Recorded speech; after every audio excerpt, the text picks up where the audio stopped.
A much-needed reality check. The Weimaraner is a highly energetic breed.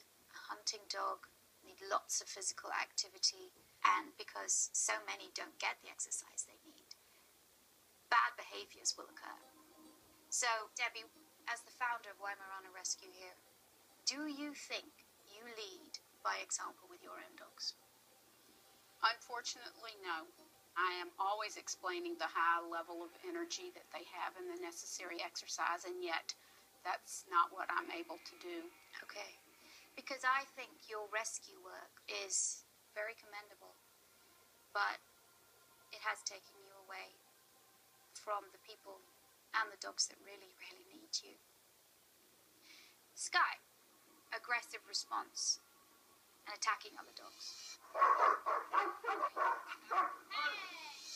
Why do you think Sky's being aggressive? I don't really know. I think you have a dog in distress here. I see a dog that is redirecting her frustration onto other dogs.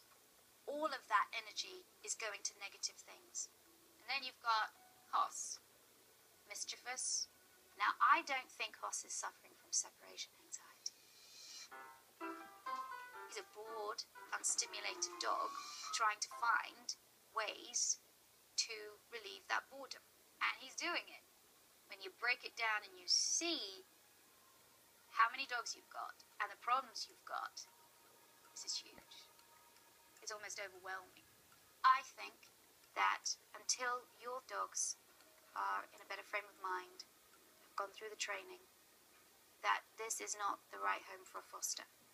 Victoria picked up on the fact that we probably should focus on our personal dogs rather than bringing another foster dog into the house, and I have a hard time with that. We've had a foster dog practically full-time for the last year and a half, and I know I'm getting a dirty look, but our dogs are suffering. I saw your look too. Tell me, does that irritate you, upset you? Yes. We have sick dogs in boarding that need to be in a home or they're going to die. I love them like you do, but we just can't take every one of them. I think Debbie needs to get her priorities straight. The problems you have here are very serious, but I want you to know that if you have the right attitude, there are a lot of things that I can do for you here.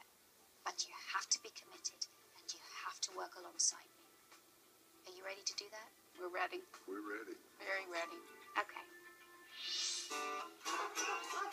I just want to introduce Dr. Ray Haberman to you. Before training commences, Victoria wants a vet to check out the wound Sky inflicted on Hoss. It does seem a little tender, doesn't it? Yeah, it's hurting him. It does go into the muscle pretty deep. Does it? It looks like it's not only torn the skin, but underneath it looks like some of the muscle's been damaged too, which is going to really require it to be just cleaned out and flushed out. Okay. Well, thank you so much. Well, Appreciate it. Thanks for coming. Nice to meet you. Nice to meet you. This obviously is going to make training with Hoss very difficult because for a while after surgery, he's not supposed to do too much. Debbie takes Hoss to her regular vet. She's a frequent client. Another laceration, huh? Yeah, courtesy of Sky. Boy. As Haas undergoes surgery, Debbie returns for the training that could save the dogs from future attacks.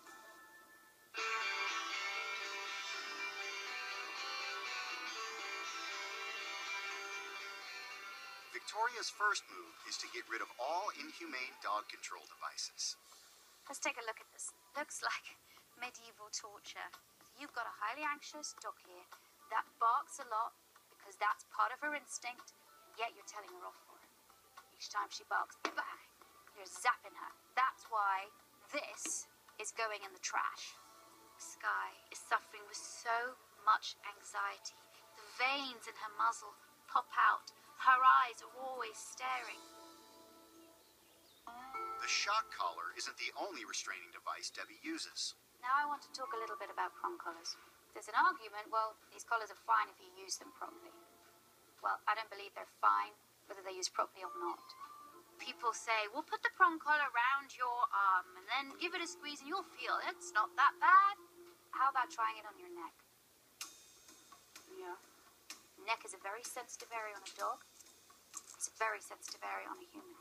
And see those marks on your neck? I can feel them too. Mm-hmm. I don't want it around my dog's neck anymore. They saw for the first time, felt for the first time what their dogs go through each time on a walk, and it was not pleasant. What happens is the trachea, over time, can collapse or become bent, and it could cause all sorts of breathing problems, heart problems, and in some cases, death. So, these are going to join shock collar, and we're going to throw them in the trash. Instead of hurting Sky when she misbehaves, Victoria will train her and the other dogs positively. We're now going to do training by the door. When I first came into this house, I was jumped on, and I was nearly flattened against the door, and it wasn't too pleasant.